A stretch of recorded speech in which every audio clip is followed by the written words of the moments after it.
Venga, vamos a darle caña. ¿Qué es lo que vamos a hacer hoy? Hoy vamos a hacer una clase más de diseños de análisis de datos de segundo de psicología. Lo que vamos a trabajar hoy es concluir definitivamente el tema 2 y el tema 1. Vamos a hablar de lo que es el error tipo 1, el error tipo 2 y la potencia estadística, y después empezaré a explicar un poco por encima de qué va el tema 3, que realmente es igual que el tema 1 y el tema 2, o sea, no va a haber grandes cambios, no os preocupéis. Y por último terminaremos haciendo un ejercicio, del tema 2, típico del tema 2. Venga, vamos a darle caña. A ver, ¿qué es lo que nos queda por ver del tema 2? Bueno, pues nos queda por ver el error tipo 1, el error tipo 2 y la potencia estadística. A ver, nosotros ya hemos hablado de ellos, aunque no lo teníamos dado ese nombre, pero sí que hemos hablado de ellos. Los errores humanos son los errores, a ver si soy capaz de escribirlo, humano, son los errores que cometemos nosotros, porque nos equivocamos, porque recogemos mal los datos, porque metemos mal los datos en una calculadora, porque yo qué sé, cualquier error que pueda tener que ver con un ser humano, ese es el error humano. El error humano depende de mí, depende de mis fallos, depende de lo que yo la líe, es mi problema, por así decirlo. Y realmente tenemos dos tipos de error humano, el que llamamos error tipo 1 y el error tipo 2. El error tipo, a ver si lo pongo en mayúscula, así que queda mejor, error tipo 1 y el error tipo 2. Realmente son primos hermanos. ¿Por qué? Porque valen lo mismo. Valen lo mismo. Si el error tipo 1 es 0,05, el error tipo 2 es también 0,05 en el 99,99999% de los casos. Bueno, el error tipo 1 nosotros normalmente le llamamos alfa. ¿A qué hora ya os suena? A que cuando hablamos de alfa esto ya sí que os suena. Pues el alfa es el error tipo 1 y el error tipo 2 es el beta. El error tipo 1 es el peor de los errores que puede cometer una persona. Yo lo peor que me puede pasar es que cometa el error tipo 1. ¿Qué será exactamente este error tipo 1?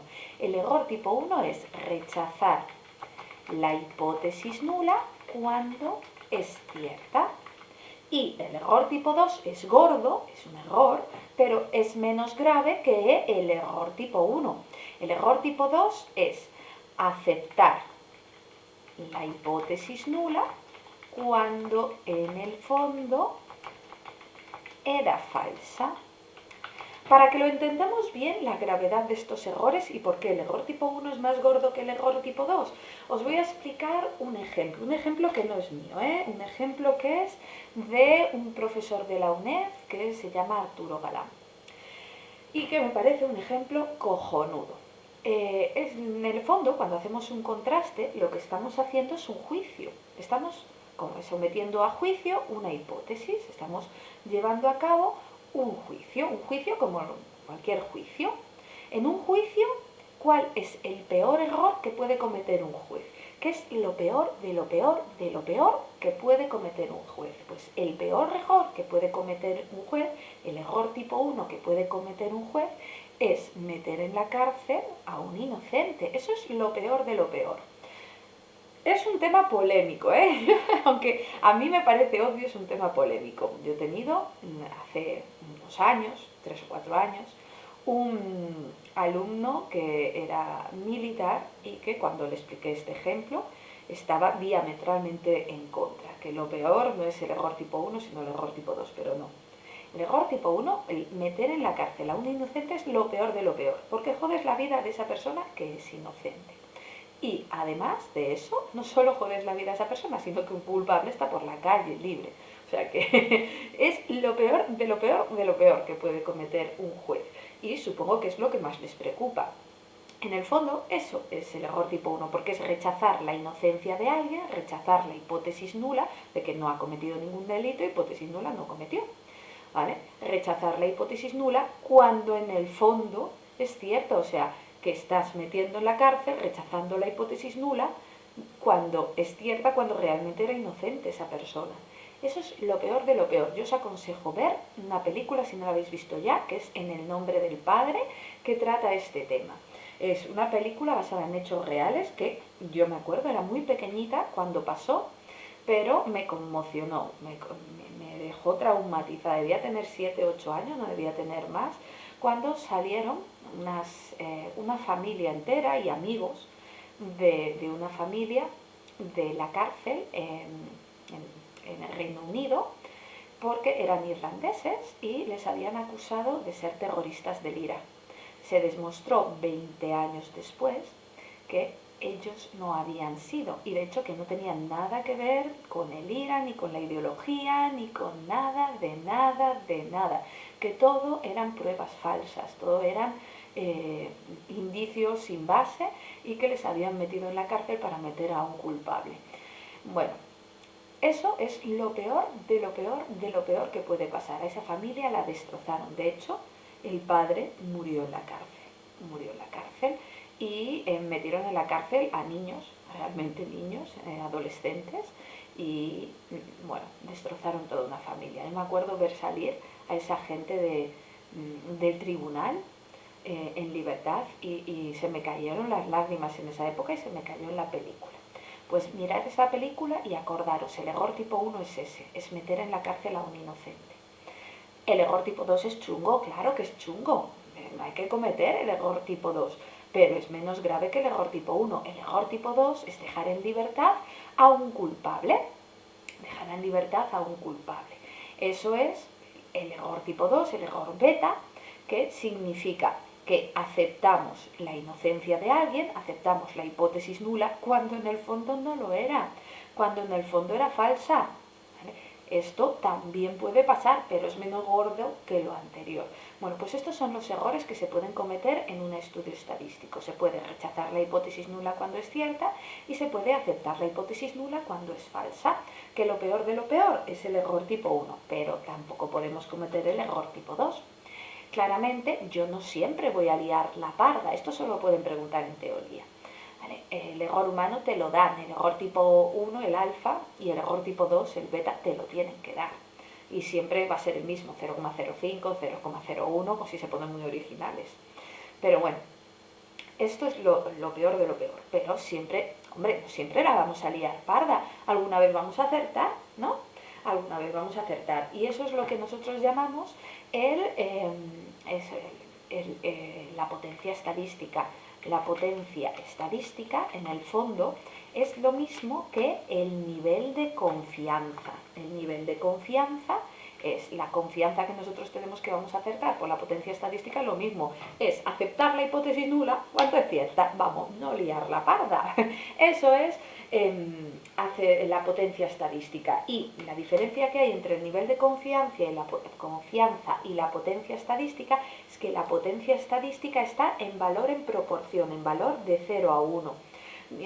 Proporción, probabilidad o frecuencia relativa, como queráis llamarlo. Mientras que el nivel de confianza está en tanto por ciento, en valor de 0 a 100, pero es lo mismo. Estos son conceptos básicos que juegan mucho con ellos en las preguntas teóricas. En el Drive tenéis en la carpeta del tema 1 todas las preguntas de teoría que han salido del tema 1 y que son muy, muy, muy habituales, que a veces en vez de ponerte 4 situaciones, te pongan 3 situaciones, o sea, 3 problemas, y unas cuantas preguntas de teoría. Pues ahí están todas las que han salido del tema 1, que son las que suelen salir.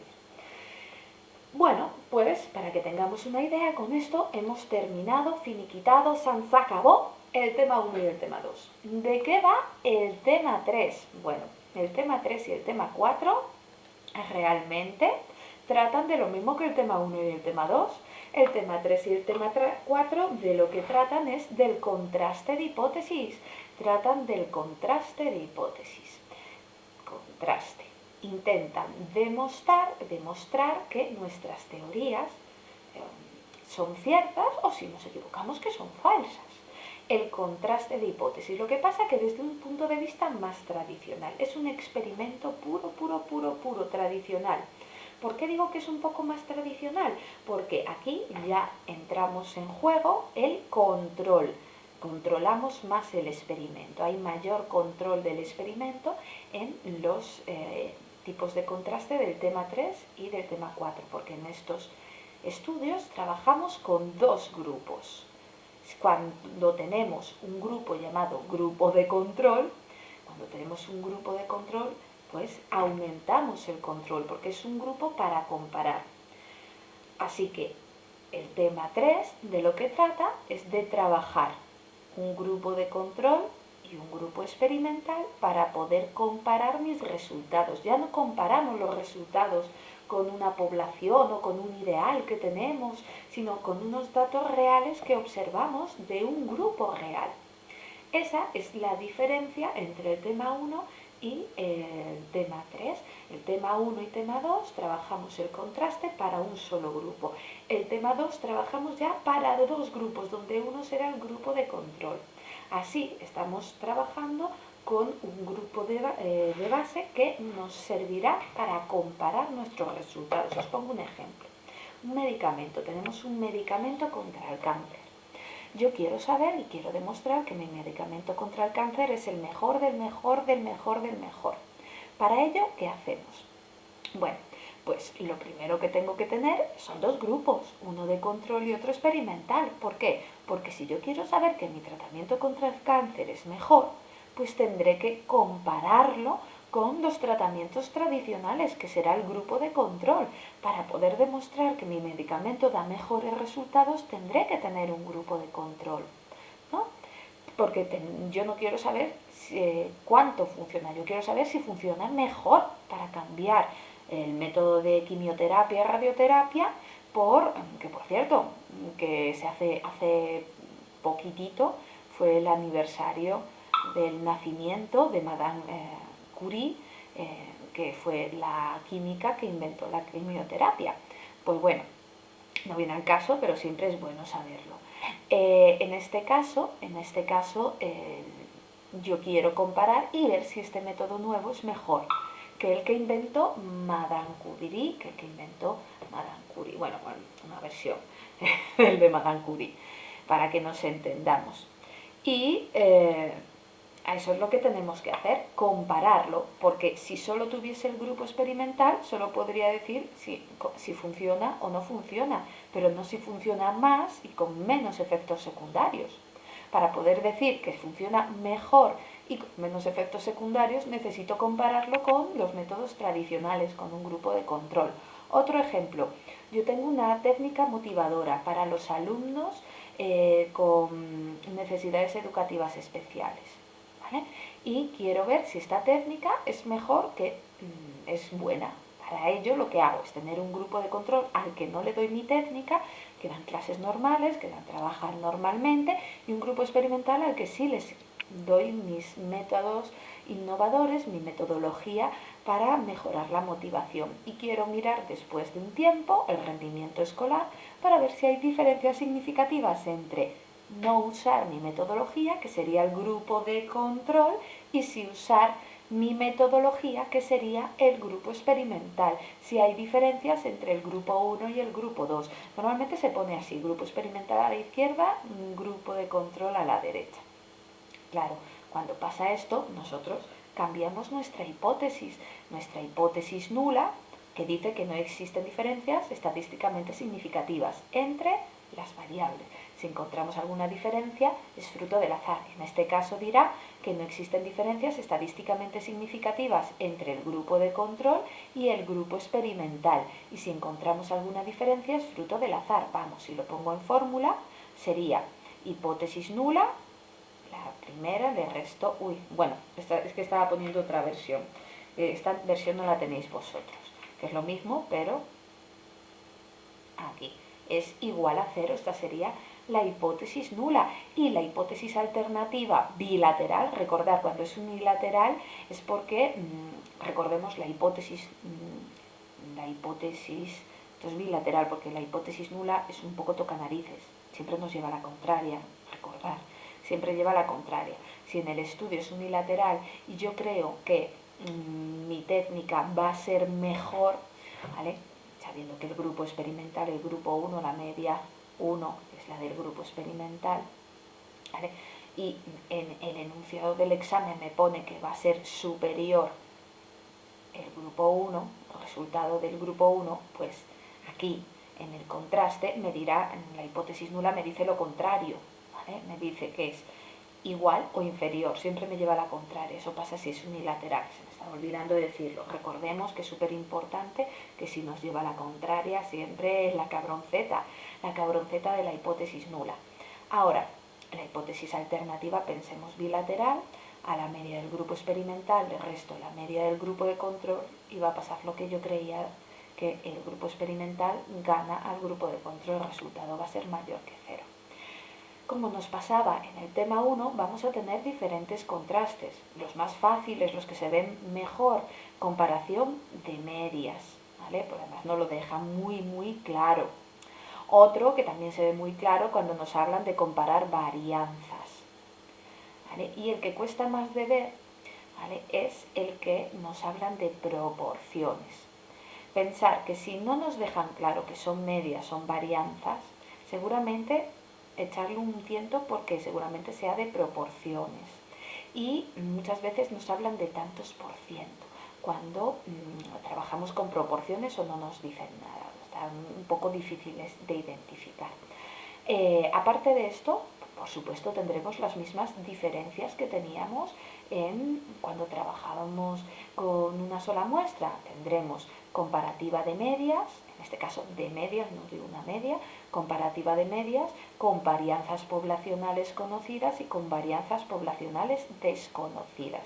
Lo único que cuando las varianzas poblacionales son desconocidas, tendremos dos versiones, bueno, no me entra, tendremos dos versiones que se suponen iguales entre sí e iguales al parámetro, o que suponemos diferentes entre sí, diferentes al parámetro. Vale, simplemente es una fórmula más. Voy a coger el formulator y a ver si os lo puedo enseñar. Mirad, aquí está. Vamos a ver. Aquí veis, tenemos dos medias con varianzas conocidas, pues hacemos la fórmula de la z de toda la vida. Pero cuando trabajamos con varianzas desconocidas tenemos dos opciones, esta y esta, ¿vale? A ver si soy capaz de poder subrayar. Aquí está. Cuando suponemos que las varianzas o las desviaciones típicas poblacionales son iguales entre sí, a mí me toca hacer esta de aquí, sobre todo por estos grados de libertad. La fórmula en el fondo no cambia, es la misma casi, pero me interesan los grados de libertad, que ya veis que los grados de libertad, con lo que me iba a la tabla para buscar el teórico, cambia un poco, de hacer n más n menos 2 a este pasote de aquí, cambia un poco. Lo normal es que nos toque hacer este. Si tenéis dudas, seguramente sea este, ¿vale? Y ahora os explico también qué es el efecto, que es muy importante el efecto estadístico. Pero bueno, eso lo explico ahora. Bueno, ¿cuánto sabemos? Pues lo normal, en el 90% de las ocasiones nos dicen en los enunciados, si se suponen iguales o se suponen diferentes entre sí. ¿Vale? Las varianzas poblacionales, lo normal es que nos lo digan. Cuando no nos lo dicen, ojo, me tocaría hacer la fórmula de las dos varianzas, esto de aquí. Me tocaría hacer esto de aquí, ya os lo explicaré cómo se hace. Cuando no me mencionan si son iguales entre sí o diferentes entre sí, las varianzas poblacionales. Yo digo que eso son muy pocas ocasiones. En los últimos años casi no han salido, pero tenemos que saberlo porque en años anteriores, hace unos cuantos años, ya sí que era muy habitual esto. Bueno, aparte de eso, tenemos las proporciones, las dos opciones, ¿vale? Dos opciones de proporciones. Y que ya veremos cuando lleguemos en su momento. Y también, por supuesto, tenemos los intervalos de confianza de diferencia de medias. El contraste va a ser el mismo. El contraste de hipótesis no va a cambiar. Recordemos, acordaros que os pasé un documento súper mega ultra importante.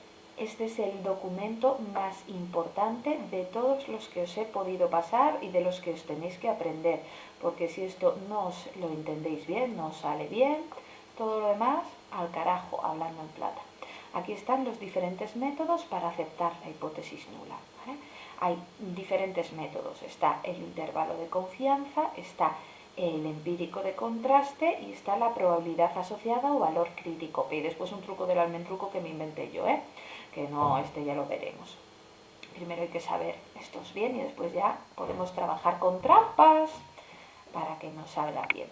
Bueno, nosotros en principio los métodos de contraste son el más antiguo de todos, el intervalo de confianza. Cuando yo hago, por ejemplo, el intervalo de confianza de diferencia de medias, si entre el límite superior, el valor más grande de ese intervalo de la diferencia de medias, y el límite inferior está el cero patatero, el cero absoluto, el cero, aquí sí están los valores positivos, 1, 2, 3, aquí menos 1, menos 2, bueno, os hacéis una idea. Si está el cero en medio del intervalo, eso significa que se cumple la hipótesis nula. Después había otro método que era el del saltador de Pértiga, que seguro que no os habéis olvidado del saltador de Pértiga. El saltador de Pértiga, que nos decía, el empírico es una fórmula que mide las diferencias que hay en la población, y el teórico crítico ideal es el valor máximo que no deben sobrepasar esas diferencias. Si el empírico es más pequeñito que el teórico, se cumple la hipótesis nula. Yo os decía que había un saltador de Pértiga que estaba hasta las narices de que le dijesen que no valía, que le dijesen que era una hipótesis nula, que era nulo. Entonces él quería saltar encima de la barra. La barra es el teórico y el empírico es lo que él salta. Si consigue sobrepasar, si su salto, si su empírico sobrepasa el teórico, sobrepasa la barra, eso significa que se rechaza la hipótesis nula, rechazan la hipótesis nula. Y al contrario, si el teórico, si no consigue saltar la barra, se queda por debajo de la barra, eso significa que se cumple que él era un nulo.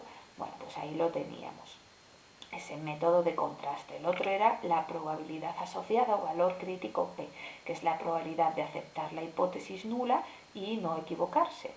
Y se compara con el alfa, con el error humano, el error tipo 1. Bueno, se compara con el alfa. Y cuando la probabilidad de aceptar la hipótesis nula es mayor que el alfa, se cumple la hipótesis nula. Yo, para acordaros de esto, os hablaba de que el pato come alfalfa. Cuando el pato come alfalfa no se muere de hambre, no hay, o sea, se cumple la hipótesis nula, la nulidad, ¿vale? ¿Por qué? Porque tenemos el pato ¿con qué palabra empieza? Pato empieza con P, y el pico del pato es así. Y la alfalfa, pues ponemos un alfa. Si la probabilidad es mayor que el alfa, se cumple la hipótesis nula, porque no se muere de hambre, ¿vale? Bueno, pues el pato come alfalfa y el saltador de Pértiga. Son chorradas, pero os ayudarán mucho. ¿Qué más? Bueno, quitamos esto y partimos de que hay todos esos tipos de contraste de hipótesis. Pues nosotros ahora lo que tendremos que hacer es continuar con esas comparativas. Tendremos que comparar el empírico con el teórico, el valor crítico P con el alfa, y aprender a buscarlo. Lo bueno del valor crítico P y del teórico, que se buscan igual en la tabla, ya sea de un grupo o de dos grupos, no va a cambiar, va a ser exactamente igual el proceso. O sea que no va a haber cosas, no van a ser todas cosas nuevas, no, que habrá muchas que sean igual que antes. Y de esto poco más, poco menos. Ya podemos empezar con un ejercicio que tengo yo aquí. Un segundito. Me acabo de dar cuenta, cuando estaba poniendo estos ejercicios para que los hagamos ahora, que he mentido como una bellaca. Sí que me falta una cosa que os tengo que explicar. El efecto estadístico. ¿Qué es esta formulita de aquí? Bueno, esta formulita de aquí, este efecto estadístico, es un cálculo a posteriori. Es un cálculo a posteriori. Siempre que hagamos a posteriori... Ostras, qué mal escribo, es que no doy una, ¿eh? Es que escribir por aquí me cuesta mucho. A posteriori. Posteriori. Lo digo sobre todo porque este término puede caer. Bueno, el efecto estadístico lo inventaron, bueno, hay diferentes tipos de efecto. Está el de Heckles, el de Cohen y el de Glass, pero el resultado que da es el mismo, ya sea uno que otro. Y los tres buscan lo mismo. Buscan la relevancia práctica de las diferencias. Relevancia práctica de las diferencias. Siempre que haga el contraste de medias, tengo que calcular el efecto estadístico. Si yo hago el contraste, lo que me dirá es si se cumple o se rechaza la hipótesis nula, o sea, si hay diferencias o no me hay diferencias. Pero el efecto lo que me dice es si esas diferencias son relevantes o no son relevantes. Por ahora vamos a trabajar solo cuando se rechaza la hipótesis nula, cuando sí encontramos diferencias, aunque también se utilizará cuando se cumple la hipótesis nula, pero para otras cosas. Bueno, cuando rechazamos la hipótesis nula, el efecto me dice si son relevantes o no, y eso es súper mega ultra importante. Os pongo un ejemplo. Imaginaros que estoy en el Ministerio de Educación y tengo una partida presupuestaria muy grande y quiero mejorar la nota en selectividad de los alumnos. Bueno, para ello lo primero que tengo que pensar es en qué gastarla y me proponen cambiar el tipo de bachillerato, pasar de bachillerato estándar que tenemos al bachillerato internacional. Y yo digo, bueno, vale, podría ser interesante, vamos a hacer un estudio para comprobar si realmente merece la pena hacer esa inversión en ese ámbito. Bueno, para ello lo que vamos a hacer es coger dos grupos de gente, un grupo experimental al que le aplico el bachillerato internacional y otro grupo de control al que le aplico el bachillerato estándar. Y pasado un curso miro los resultados para poder saber si hay diferencias significativas entre la media de selectividad de los alumnos del bachillerato internacional y la del bachillerato estándar. Es un punto interesante. Resulta que se rechaza la hipótesis nula, o sea, en este caso se rechaza la hipótesis nula y sí hay diferencias. Había una media de 6 en el bachillerato internacional de selectividad y de 5,5 en el bachillerato estándar. Sí que hay diferencias significativas, haciendo el contraste nos sale eso. Pero ojo, ¿creéis que merece la pena hacer la inversión de cientos de millones para cambiar el tipo de bachillerato con la formación y los recursos que necesitará los centros por solo 0,5 décimas de diferencia? A lo mejor no. ¿Eso quién me lo dice? ¿Quién me dice que habiendo diferencias, porque a ver, las haylas se ve, hemos hecho el contraste y me dice el contraste que sí que hay diferencias entre utilizar el bachillerato internacional y el bachillerato estándar? ¿Merece la pena hacer la inversión por tan poca diferencia? Bueno, pues quien me dice si merece o no merece la pena la inversión es el efecto estadístico, porque me dice si hay relevancia práctica de esas diferencias o no. Me dice si merecen la pena o no merecen la pena. Eso es lo que me hace el efecto estadístico. Me dice si merece la pena o no merece la pena tenerlo en cuenta. ¿Cómo lo podemos interpretar?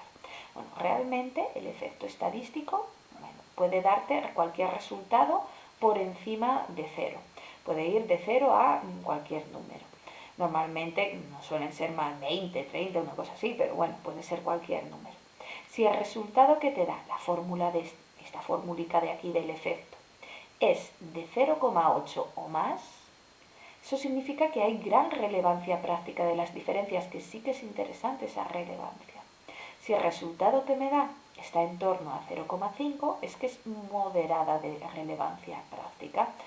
Bueno, ahí a lo mejor es necesario repetir el estudio para ver si estamos más seguros o hacer algo porque no estamos muy seguros. Una relevancia moderada, que bueno, que sí que la hay, pero no sé. Vale, pero cuando el resultado me da 0,2 o menos, eso significa que hay poca relevancia práctica de las diferencias, que no merece la pena hacer el cambio de un bachillerato a otro porque el coste-beneficio no es concluyente. Bueno, pues para esto sirve el efecto estadístico. Ya veis que es súper fácil de entender. Simplemente es hacer una fórmula a mayores. Nos la preguntan mucho cuando caen estas formulicas.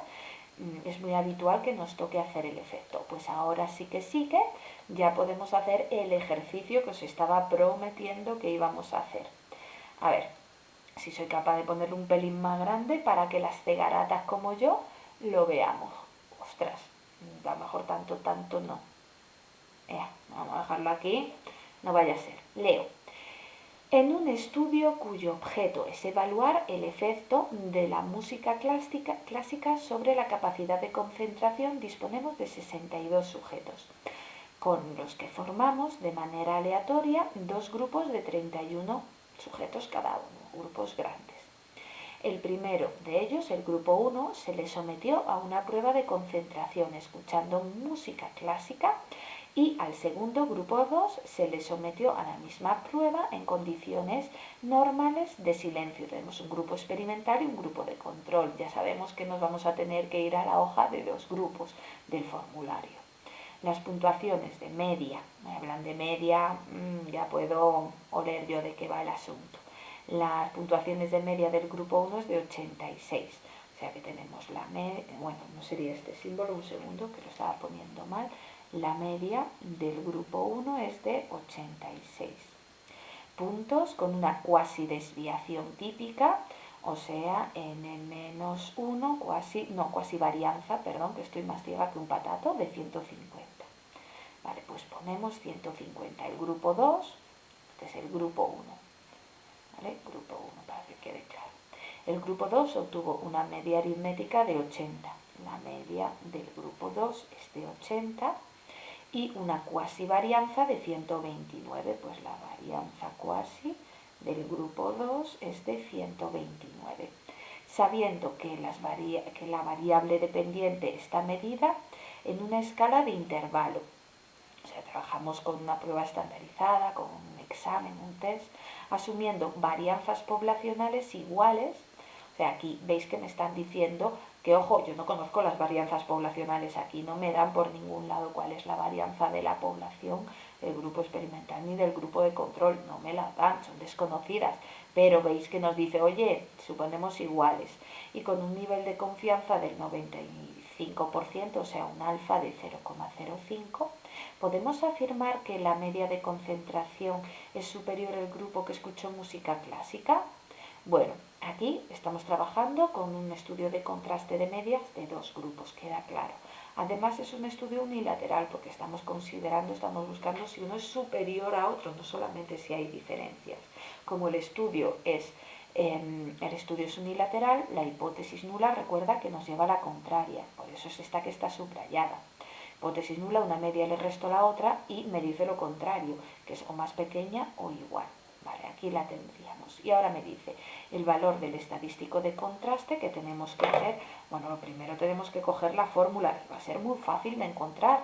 Va a ser esta fórmula de aquí, con estos grados de libertad. Después me pedían el efecto, pero nosotros ahora no lo vamos a hacer. Solo buscamos la fórmula y miraremos si se cumple o se rechaza la hipótesis nula y se acabó. Vale, yo voy a coger mi fórmula, bueno, realmente voy a coger este trozo de la fórmula, que es la que me interesa, con sus grados de libertad. La pongo aquí, ahí tampoco, ahí. Quito ya el enunciado porque lo tengo todo ya puesto ahí en los datos. Entonces, quito esto. A ver. Bueno, también quito esto porque ya sé, ya la he hecho esta pregunta. Y rellenamos de blanco para que no nos maree tanto cuadrito. Y ahora, bueno, el valor del estadístico de contraste, el empírico de contraste es esta fórmula, me dan todos los datos, solo es cuestión de sustituir una media menos la otra. Ojo, no pasaría nada si el resultado de la diferencia de medias me da negativo. Cuando trabajamos con los empíricos de contraste siempre se trabaja en valor absoluto. Si me sale negativo, paso del negativo. Aquí no dará negativo, porque el grupo 1 es 86 y el grupo 2 es 80, pero que sepáis que no pasa nada si nos da negativo, pasamos del negativo. Ahora, n era el número de sujetos, que eran 31 en cada grupo, pues 31 menos 1 por la primera varianza, bueno, en nuestro caso cuasi varianza, que sería 150. Ahora, más el otro lado, que es también 31 menos 1 por la otra varianza, que cuasi varianza es 129, todo ello dividido entre n más n, o sea, todo ello dividido entre 31 más 31 y menos 2. Y multiplicado, ojo, el paréntesis va a ser importante, entre 1 partido 31 más 1 partido 31. Bueno, ya lo tengo todo, puedo empezar a desarrollar la fórmula. 86 menos 80 es igual a 6. Hago una gran raíz y primero 31 menos 1 es 30 por 100. ¿Era 150? Sí, no, 160. Esto es un 5, perdonad. Quito esto, que aquí me he confundido. 150. ¿vale? Más el otro lado que también serán 30 por 129, todo ello dividido, 31 más 31 menos 2 me da 60 y multiplicado por, hacemos esa división, 1 partido 31 me da 0,03 más 0,03, o sea 0,06. Pues venga, que ya casi lo tenemos. 6 dividido la raíz de, y ahora hacemos esas multiplicaciones. 150 por 30 me da 4.500. Más 30 por 129 me da 3.800, todo con calculadora, 3.870 dividido entre 60 y multiplicado por 0,06. Pues venga, que ya casi. 6 dividido la raíz y podemos hacer esa suma. 3.870 más 4.500 me da 8.370, que directamente divido entre 60 y el resultado lo multiplico por 0,06. Así me ahorro unos pasos y me dará 8,37. 8,37. Pues esto será 6 dividido, la raíz de 8,37 es 2,89, pues hacemos 6 dividido 2,89 me da 2,07. Pues el T empírico, el valor empírico de contraste, lo que logra saltar el saltador es 2,07. Por aproximación nos queda 2, no vamos a ser más papistas que el Papa. Ahora, este era el empírico de contraste. Para saber si se cumple o se rechaza la hipótesis nula, para saber si consigue rechazar la hipótesis nula el saltador o no, tengo que compararlo con el teórico crítico o ideal. El valor teórico crítico ideal se sacará por la tabla de la tabla 6. ¿Vale? Para ello necesitaré los grados de libertad, saber si el estudio es unilateral o bilateral, en nuestro caso unilateral, y necesitaré también saber el alfa. 0,05 grados de libertad, n más n menos 2, o sea 31 más 31 menos 2 es 60. Bueno, pues con estas cosas me voy a la tabla 6 del formulator.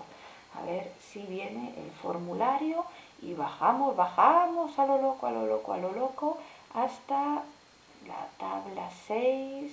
Aquí la tengo, la de la T de estudio. Bueno, cuando ya la tengo, siempre, lo primero es buscar los grados de libertad. Ese siempre es nuestro primer paso. Buscamos en la primera columna los grados de libertad. Si no me da exacto, cojo el más aproximado. Y si tengo suerte de que lo tengo exacto, pero puede a veces que no. Ahora me voy a la primera fila y busco el 1 menos alfa. Alfa entero, porque el estudio era unilateral. Si hubiese sido bilateral, buscaría el 1 menos alfa partido 2. Aquí, como el estudio era unilateral, porque consideraban en la pregunta si uno era superior a otro, pues me tocará hacer esto. 1 menos 0,05 es igual a 0,975, que ya lo estaba diciendo mal, 0,975. ¿Vale? Tengo que buscar este 0, compruebo, no vaya a ser que la líe parda, porque ahora estoy alucinando en colores. 0,05, sí, me he confundido, estaba yo alucinando, estaba buscando el de alfa partido 2, estaba yo que no. Bueno, lo dicho, 1 menos alfa, porque el estudio es unilateral, 1 menos 0,05 es 0,95, ahora sí. Entonces lo encuentro aquí. Me voy a la primera fila y busco este 1 menos alfa porque el estudio es unilateral, 0,95. De ahí trazo una línea para abajo que tendrá que cortar los grados de libertad que había buscado antes, que eran 60. Y el punto donde corta, este 1,671, es nuestro valor teórico, crítico o ideal. Pues ya tenemos el valor teórico, que es 1,671, y el valor empírico es 2,07. Ha conseguido saltar más el saltador. Eso significa que nosotros Rechazamos la hipótesis de que no valía el saltador, rechazamos la hipótesis nula y sí hay diferencias estadísticamente significativas entre las variables, sí hay diferencias entre escuchar música clásica y no escucharla. Y eso es todo, eso es todo, amigos. El próximo día continuaremos y lo haremos mucho, mucho, mucho mejor. Ya empezaremos con muchos ejercicios y a partir de la práctica conseguiremos que este tema no sea súper fácil, súper, súper, súper fácil. Venga, pues a descansar. Chao, chao.